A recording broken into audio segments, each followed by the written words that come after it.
है। लेकिन आज झारखंड में 1996 अक्रोनम है, संक्षिप्त रूप है, जिसको पूरी आज जो झारखंड में 24/12/1996 में जो पेशा कानून जो बना है, लेकिन आज झारखंड में 24 साल हो गए झारखंड बने हुए, लेकिन अभी तक पेशा नियमावली नहीं बन पाया है और उसको लागू भी नहीं हो पाया। जबकि माननीय सुप्रीम हाई कोर्ट का भी आदेश आया कि भाई इसको 2 महीना में लागू किया जाए, लेकिन अभी तक भी इसका कुछ ड्राफ्ट बना है, लेकिन अभी तक इसको लागू नहीं किया गया है। तो मुख्य रूप से हम लोग आज जो है इस बैठक का आयोजन हम लोग किए हैं कि पेशा नियमावली को राज्य सरकार यथाशीघ्र जो है झारखंड में लागू करे। जो 1996 का जो पेशा कानून बना है उसका अक्षरशः लागू करे। हम लोग नियमावली बना के इसी के लिए रणनीति बनाने के लिए हम लोग कैसे जिला स्तर पर, प्रखंड स्तर पर, पाढ़ा स्तर पर, मानकीय स्तर पर, माझी स्तर पर, पंचायत स्तर पर हम लोग कैसे जाएं और सरकार पर हम लोग दबाव दें और सीधे जो है ग्राम सभा को, गांव सरकार को पूरा अधिकार मिले।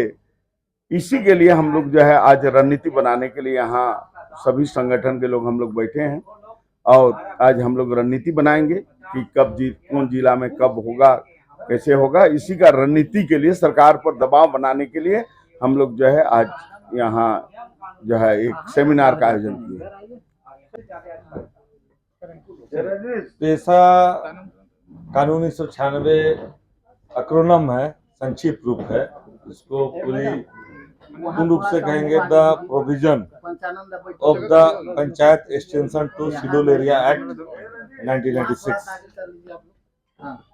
यह भूरिया कमेटी की अनुशंसा के बाद 24 दिसंबर 1996 को राष्ट्रपति के कंसेंट के बाद यह कानून भारत देश में आया और इस कानून के मुताबिक 1 साल के भीतर जो भी इस कानून से प्रभावित होने वाले कानून थे, जो पंचायत बंद थे, जो अनुसूचित क्षेत्र पे चल रहे थे, अगर उसमें कोई संशोधन या कोई कार्रवाई नहीं होता तो वह सारे कानून स्वतः समाप्त हो जाएंगे, ऐसी बात कही गई थी।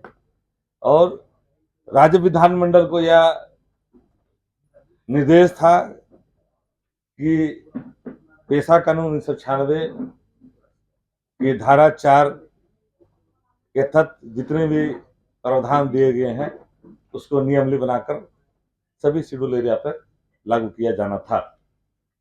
अभी वर्तमान में अनुसूची 5 वाले 8 क्षेत्र पे राज्यों पर यह लागू हो चुका है नियमावली बनकर। उड़ीसा में नियमावली तैयार है, कभी भी लागू हो सकता है।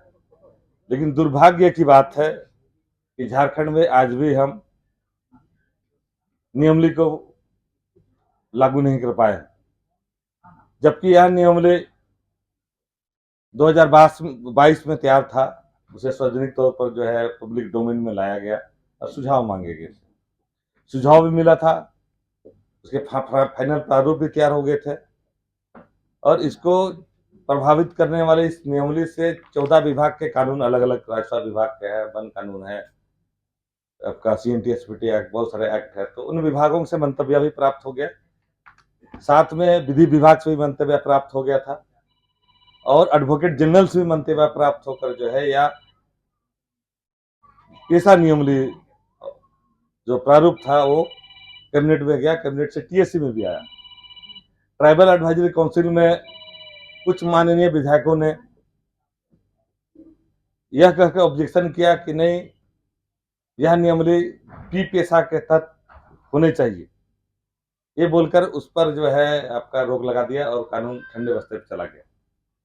उसके बाद जुलाई 2024 में हाई कोर्ट का एक परमादेश आया कि नियमावली बना के 2 महीना के अंदर में लागू करना है। जुलाई के बाद इलेक्शन नवंबर में हुआ, तब तक बीच में बहुत समय था। सरकार चाहती तो इसे लागू कर सकती थी बनाकर, बट सरकार ने जानबूझकर ऐसे प्रयास नहीं किया। क्योंकि अब सरकार बदल गया, इस बीच में नियमावली में बहुत सारे बदलाव आ गए, तो पुनः पुराना प्रक्रिया पे जाएगा। तो कहीं न कहीं हम लोग आज के बैठक में ये भी कोशिश करेंगे कि जो आपसी आदिवासियों पे जो है विवाद है वो एकरूपता है। जैसे कि आपका इधर में पंडरा के आगे में कोई जमीन का जो दखल बयानी हुआ था, तो लोग अपने आप 25,000 से ज्यादा लोग आ गए। लेकिन जब आपका सीएनटी एक्ट का संशोधन हुआ था रघुवर सरकार के दरमियान में, वो करोड़ों लोगों को प्रभावित करता था। लेकिन धारणा में कितने लोग आए थे? 500 लोग आए थे। तो ये जागरूकता की कमी है और कहीं न कहीं आदिवासियों पर एक कमी देखी गई है कि आदिवासी शायद अपने संगठन के लिए या अपने व्यक्तिगत स्वार्थ के लिए लड़ रहे हैं, इसीलिए शायद आपका जो है एकजुटता नहीं हो रही। तो आज का बैठक में हम लोग प्रयास करेंगे कि ये लड़ाई जो है पेशा नियमावली को लागू करने के लिए चर्चा हो कि कैसे लागू हो। ये लड़ाई जो है आज की चर्चा जो है या ना हो कि कौन खराब है कौन अच्छा है, ये हटाकर जो है कैसे लागू किया जाए, इस पर हम लोग चर्चा करेंगे और सरकार पर जो है दबाव बनाएंगे कि 28 साल हो गया है 1996 के बाद, और जो पारंपरिक ग्राम सभाओं को जो धार्मिक, सांस्कृतिक, आर्थिक और भी बहुत तरह के संवैधानिक अधिकार प्राप्त होने थे, अभी तक प्राप्त नहीं हुए। उनके प्राप्त हो जाने से यहाँ स्वशासन व्यवस्था लागू हो जाएगा और जल जंगल जमीन जो छीने जा रहे हैं या छीने गए हैं, उन जमीनों को वापसी करने का अधिकार उनको मिल जाएगा। जमीन अधिग्रहण से पहले स्वसम्मति या उनके बिना अनुमति के आप जमीन नहीं ले सके, उनके पावर मिल जाएगा। साथ साथ उनको न्यायिक शक्ति भी दी जा रही है। जो पहले आईपीसी सीआरपीसी था, अब बीएनएस हो गया। उसके तहत 36 आईपीसी के धाराओं, जिसे अभी बीएनएस बोलते हैं, उसमें सुनवाई करने का अधिकार ग्राम न्यायालय को होगा। मतलब उनको जुडिशियल पावर ही मिल गया है। तो ये अधिकार जुडिशियल पावर जो है ना मुख्यमंत्री को प्राप्त है, ना प्रधानमंत्री को, ना राष्ट्रपति को। जो शक्ति पारंपरिक ग्राम सभा को प्राप्त होगा और जजों को है। तो जो धाराएं जो आईपीसी दिए गए हैं, उन धाराओं पर जो आज लागू है फील्ड में पेशा कानून, बट जब हम लोग जाते हैं फील्ड में तो गांव वाले जाते हैं, बालू अगर इलीगल वहाँ उठाव हो रहा है, रोकते हैं तो उनके ऊपर में फायर हो जाता है, या उनको बोला जाता है कि नहीं, सरकारी अधिकारी बोलते हैं हम तो सरकार के आपके नौकर हैं और उनके सैलरी पे पलते हैं, इसलिए हम उनके आदेश का पालन करेंगे। तो हमारे जो कानून है उसको नहीं मानते। जब तक कि नियमावली बन के आदेश के रूप में नहीं आएगा, वो नहीं मानते हैं और हमारे पारंपरिक ग्राम सभा को भी समझने में आसान होगा, उस आदेश के कारण से उसको लागू कराने में आसान होगा। इसीलिए यह पेशा नियमावली बनकर जो है लागू होना बहुत जरूरी है, ताकि जो है यहाँ आदिवासियों के जल जंगल जमीन जो लूटे जा रहे हैं वो पुनः आपको जो है प्राप्त हो सके। जो इनके सामाजिक और सांस्कृतिक आपका व्यवस्थाएं कमजोर हो रही है, तो इससे मजबूत हो सके, उसकी भाषा संस्कृति भाषा और जितने भी पलायन विस्थापन रुक सके। और इस कानून का मुख्य उद्देश्य था कि हम योजनाएं जो बनाते सरकार, केंद्र सरकार, राज्य सरकार, वह आपके गांवों तक कैसे पहुंचे। तो इसके लिए नियमावली है।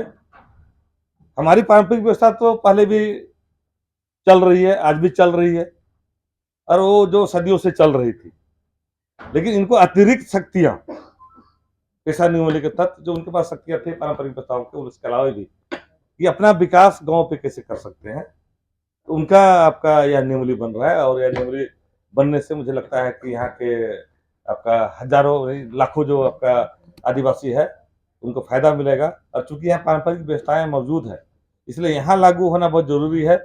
यहाँ लागू होने से इनका मॉडल जो है, झारखंड का मॉडल, बाकी के 9 राज्यों को प्रभावित करेगा। उससे पूरे भारत देश को एक दिशा देगा, मार्गदर्शन करेगा यहाँ झारखंड के या पेशा नियमावली झारखंड के आदिवासी।